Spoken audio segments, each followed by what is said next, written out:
Hi there, I'm Brian Downs, and in this installment of Pro6 Studios, we are going to be chasing down the blunt-toothed and slow-footed little monster of Netflix's The Witcher, starring Henry Cavill, the Grimdark fantasy series. As you know, here on the channel, what I talk about is the attitudes about sexuality presented in popular movies and entertainments, like major Netflix series. We're going to be looking at episodes 1 through 3 of Season 1.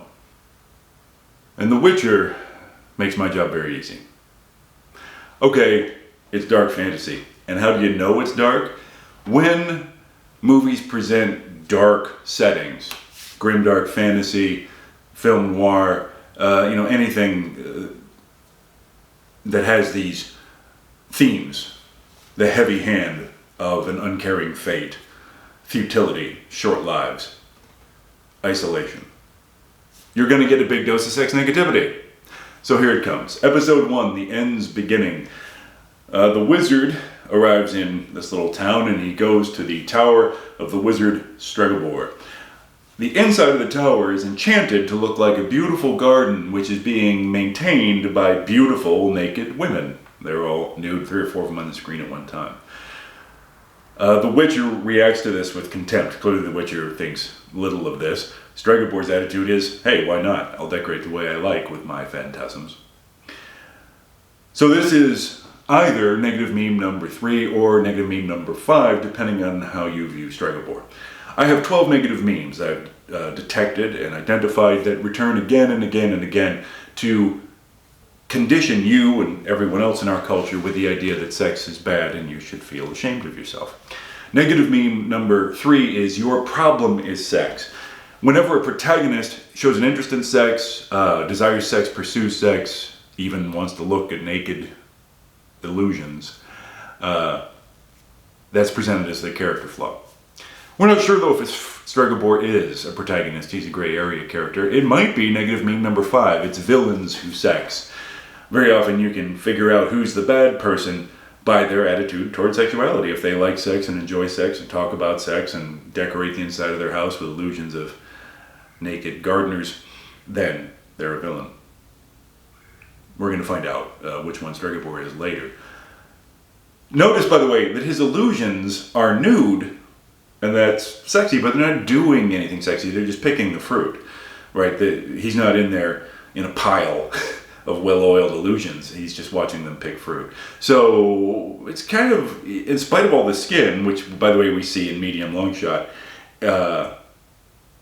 Stregobor doesn't really get any sex here, even with the illusions. So he gets to have the negative character trait of being interested in sex without actually having any sex. Stregobor, the wizard, wants the Witcher to kill Renfri, who is a bandit queen, a fugitive, and also a harbinger of doom. She will bring about the end of the world, or is likely to, because she was born at the wrong conjunction of the planets. The Witcher declines the commission because he doesn't really trust Stregobor or his methods. So then the Witcher's out in the woods and he meets Renfri before he ever goes to meet the wizard Stregobor. She is in the tavern where the Witcher stops for a drink, and they meet there. But later on they meet in the woods, and by the way, I should say that Stregobor, the wizard, is played by Lars Mikkelsen, and that Renfri, the bandit queen, is played by Emma Appleton. Anyway, he meets Renfri out in the woods, and she says, oh, hey, I'm a bandit and a fugitive because I was driven into this life because of attempts on my life. I was once an aristocrat, and so on. Stregobor has tried to have me killed before because he's got this crazy idea that I am a harbinger of doom, and his assassin raped me. And then I killed the assassin, and now I'm a bandit queen. So, 2 references to sex so far. Rape in the backstory, and Stregobor's illusions, which aren't actual women, but he still gets to be a jerk for being interested in them. So Renfri then says to the Witcher, hey, why don't you kill Stregobor for me? Or help me kill Stregobor. I want Stregobor dead because he's a terrible person. The Witcher declines that commission as well because he doesn't want to be part of this mess. But when Renfri starts making eyes at him, the Witcher has sex with her in a fairly brief and muted sequence. He wakes up later sort of hungover or disoriented, and immediately following the sex, he discovers that she has betrayed him. This is, of course, negative mean number 1, which is the most common, the wanting disaster. Pursuing sex, having sex, being interested in sex, especially having sex or trying to have sex, will lead to a bad result. The bad result follows. Sometimes it's a direct causal relationship. Sometimes it's not. Here, it's not really clear to me that she had to have sex with him in order to betray him. But she did. So, negative mean number 1, the wanting disaster. Sex, disaster. Renfrey has now taken a hostage, a little girl named Marilka is the little girl's name. And Renfrey will kill the hostage unless the Witcher does what Renfrey wants. This compels the Witcher to chop his way through Renfrey's bandit gang, all 8 or 10 of them, and then kill Renfrey. She dies in his arms, looking into his eyes, in an embrace rather a lot like a sexual embrace, except that she's bleeding out from a neck wound he's given her. And she says, "Though the girl in the woods will always be with you." This is the beginning of a plot that will be carried forward in the next episodes, where Renfrey is sort of haunting him, or he is haunted by her memory. So again, the wanting disaster. Sex leads to betrayal, leads to a big pile of dead bodies. Also, you personally have to kill the woman you have fucked. Sex is what's wrong with you. Don't do it. Then the people of the town see this big pile of bodies and say, "Oh my God, the Witcher has killed all these people, and we don't like that very much." And they chase him out of town. By the way, of course, when Renfrey has sex with the Witcher, that's also negative mean number 5. It's villains who sex. She is an antagonist, and she has sex, uses her sexuality to get what she wants, doesn't have any shame or regret at having the sex. Moving on to episode 2, 4 Marks. This episode opens with 2 minor characters who I haven't seen again in this episode or the next, in a small village. And they slip off together for a makeout session, but the tone of this encounter is kind of angry. The woman is angry that the man has presented her with a daisy, not a rose. Daisies are cheap. But the point of this little incident, this little scene, is that they will encounter Yennefer.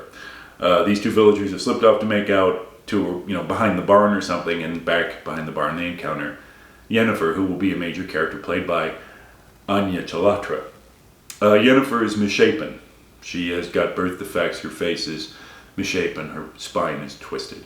And because of this, she is treated very badly by her family and by the village. And these 2 people who happen to bump into her by accident in the village they all live in start beating her up because she's deformed.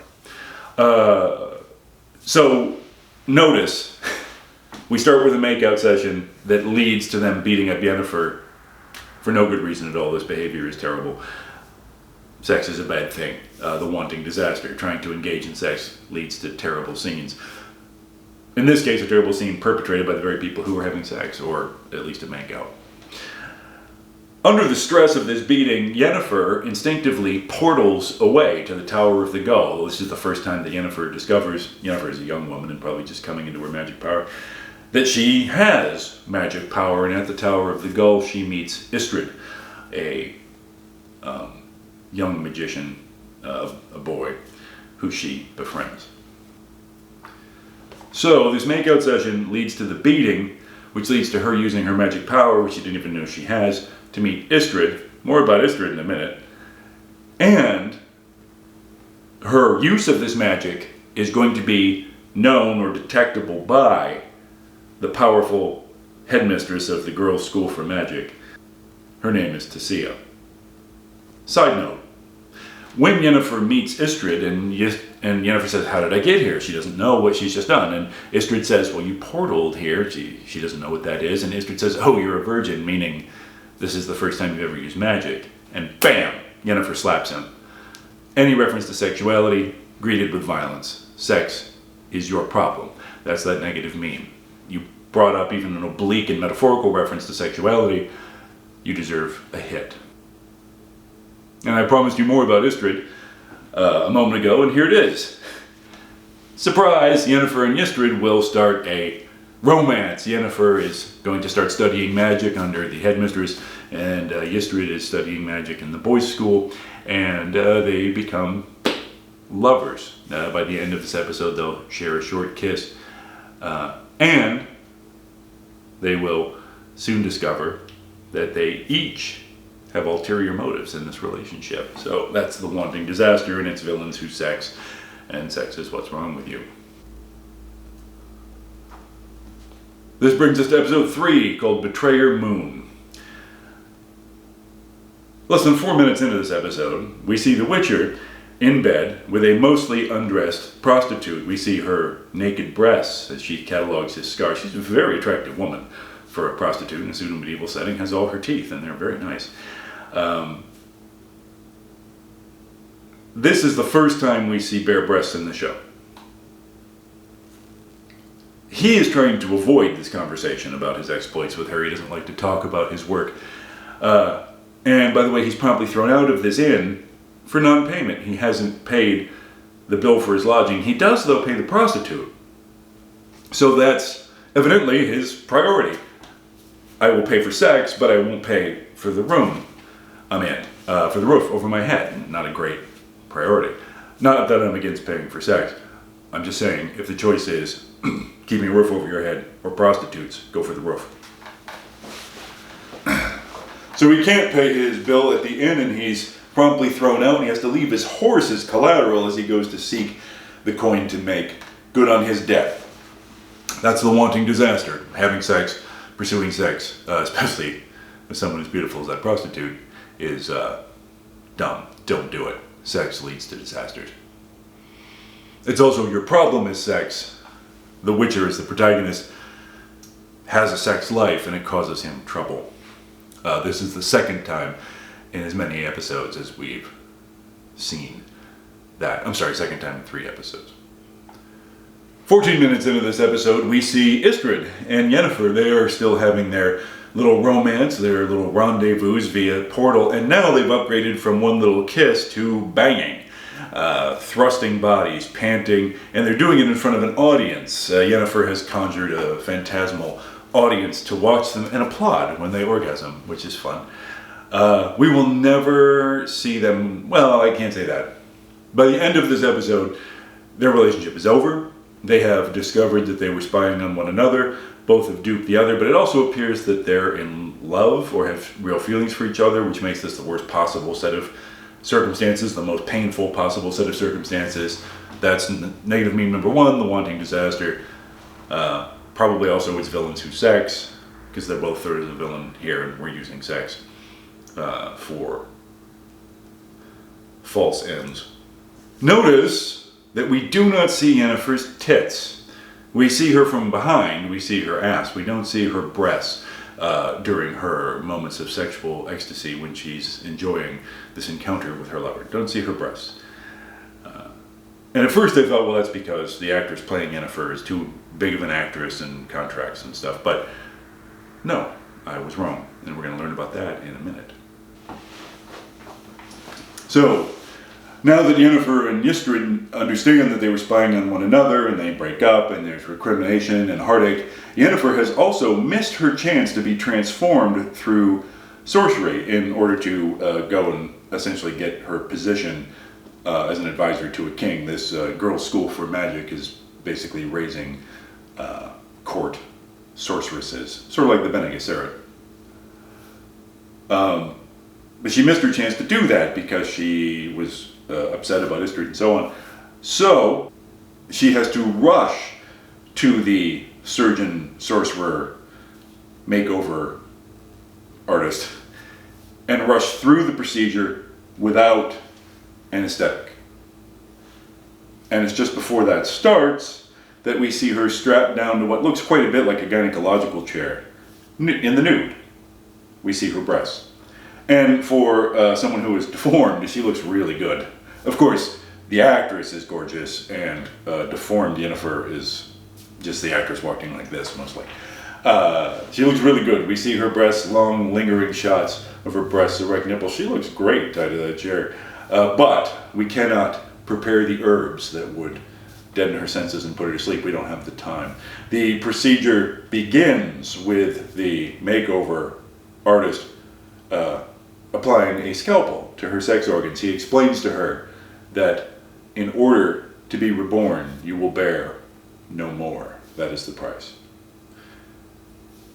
Which she agrees to. Which means that her sexual relationship with Istrid has led directly to her being sterile. And generally in movies, see Black Widow in the MCU, when female characters can't have children, then they shouldn't have sex. They have no reason to have sex. Why would they do that? They can't have children. For the fun of it, maybe, for connection, for joy, for pleasure. But no, generally being sterile means why would I have sex? It's going to be interesting to see if Yennefer is celibate going forward. I predict yes. If she has a sex life, it will be strictly transactional. It will be her schemes and plots that she's advancing with it. The surgeon cuts out her uterus. We actually see the excised organ, and he throws it into a enchanted fire as part of the sorceress procedure, as she pants bare-breasted in the chair. It's gross and stuff. She's bare-breasted for much of her agony. Not her sexual excitement, not her joy with Istrid earlier in the episode. We get to see her nude while she's being basically tortured.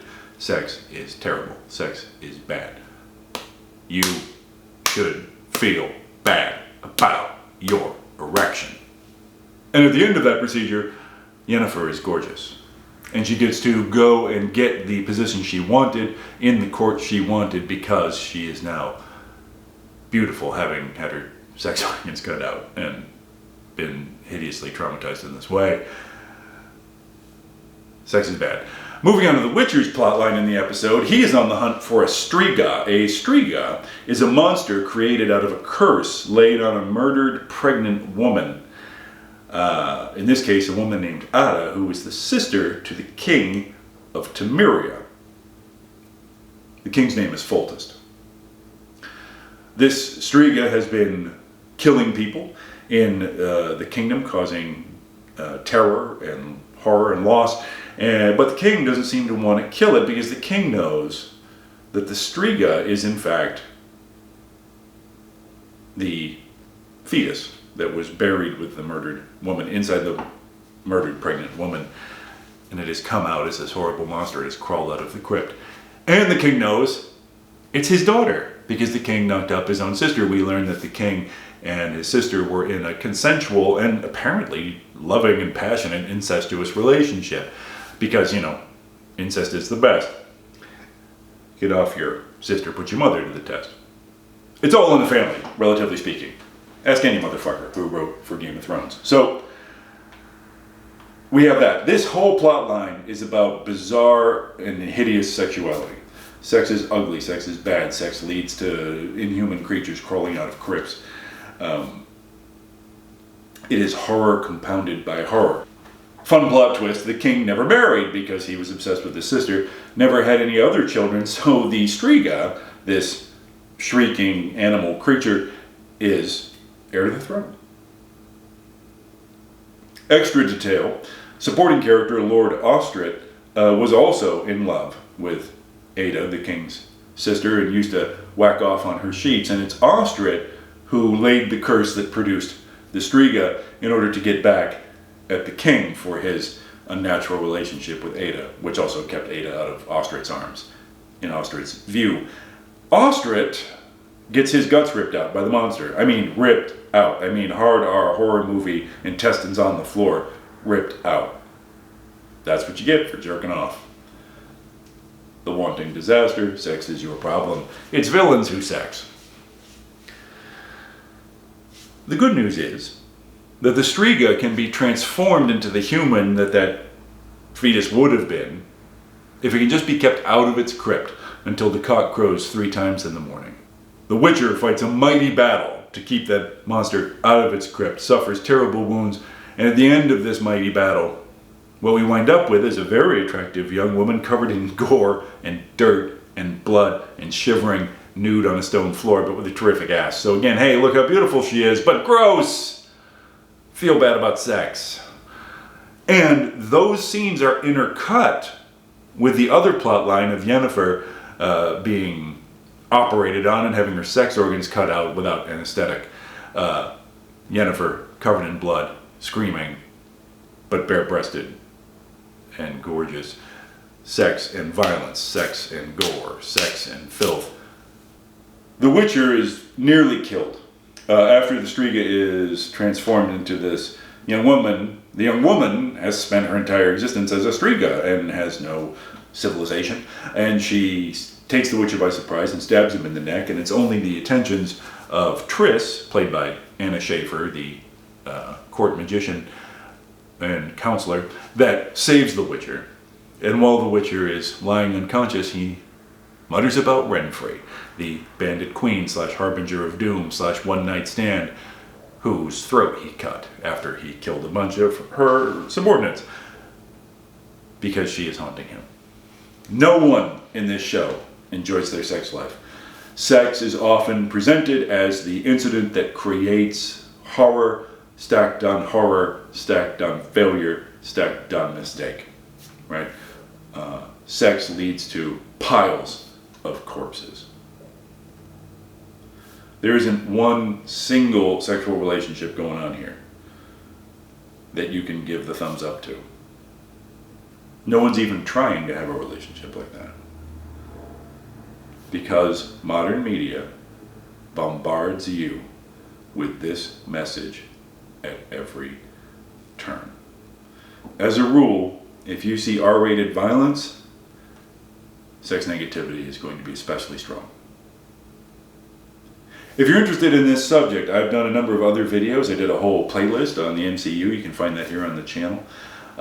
Please tune in again next week. New videos every week where I talk about this subject and why it is that the major media outlets feed us this poison. See you next time.